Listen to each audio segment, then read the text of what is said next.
এখন সামনে একটা নির্বাচনের কথা চলছে। ইসলামী দলগুলো চাচ্ছে যে তারা ইসলামের যে ভোটগুলো একই বাক্সে পড়ুক। আপনি কার কি অবস্থান দেখছেন? সবাই কি আসলে সঠিক পথে আছে বা চলছে?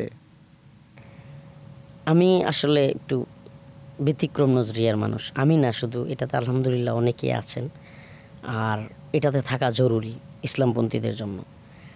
আমি গণতান্ত্রিক রাজনীতি দিয়ে ইসলামপন্থীদের বা ইসলাম কায়েমের, দিন প্রতিষ্ঠার কথা যারা বলেন এটাকে বিশ্বাস করি না, এবং এটা সম্ভব না। ইসলামের বাক্স নাম দেন, আপনি যদি ইসলামের বাক্স নাম দেন তাহলে অন্যান্য যে ইসলামিক দলগুলো আছে এরা কি কাফের হয়ে গেছে? সেটাই। যদি আপনি ইসলামের বাক্স নাম দেন তাইলে অন্য বাক্সগুলোকে, যে দলই হোক, এনসিপি হোক, বিএনপি হোক, বা জমিয়তে উলামা ইসলাম হোক, কিংবা যে কোনো দল যদি খেলাফত মজলিস বিএনপির সাথে জোট করে বা যেই দলই হোক, তারা কি কাফের? মানে ইসলামের বাক্স একটা হইলে অন্য বাক্সটা কার? এটা অন ইসলামিক, মানে ইসলামের বাইরে কি? হ্যাঁ, সেটাই তো এই বিষয়গুলো খুব কঠিন প্রশ্ন। আর আপনি ইসলামের প্রশ্ন বলছেন, দেখেন আমার বক্তব্যটা কিন্তু একপাক্ষিক না। আমি অবশ্যই বলবো যে যারা এই কথাটা বলতেছেন তাদেরও কিছু বিষয় আছে। তারা বলে যে আমরা তো ইসলামপন্থী সরকার চাই, কিন্তু বিএনপিপন্থী যারা, তারা মানে সরাসরি বলে আমরা শরিয়া আইনের পক্ষে না, আমরা ইসলামপন্থী সরকার চাই না, এগুলো বলে। তারা এই জায়গা থেকে একটু বেটার এটা বুঝাইতে চায়, কিন্তু একটু বেটার বুঝাইতে গিয়ে আপনি যদি বলেন ইসলামের বাক্স, এখানে দিলে ইসলামের বাক্স, এখানে দিলে জান্নাতে যাবেন, এখানে দিলে এটা হবেন, এগুলো ইসলামের সাথে যায় না।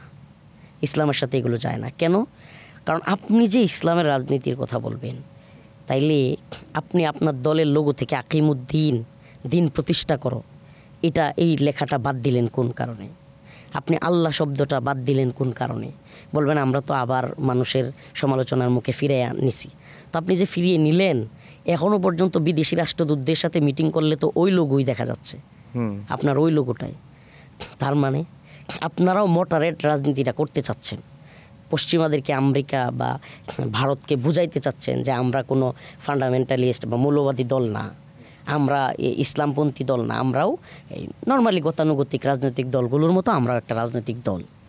তো একদিকে এই পলিসি আপনি নিচ্ছেন, আরেকদিকে আবার জনগণের কাছে গ্রামগঞ্জে বা সব জায়গায় কোরআন প্রতিষ্ঠা করবেন, কোরআনের রাষ্ট্র বাস্তবায়ন করবেন, এই কথাগুলো বলতেছেন। এগুলো দ্বিচারিতা আমার কাছে মনে হয়।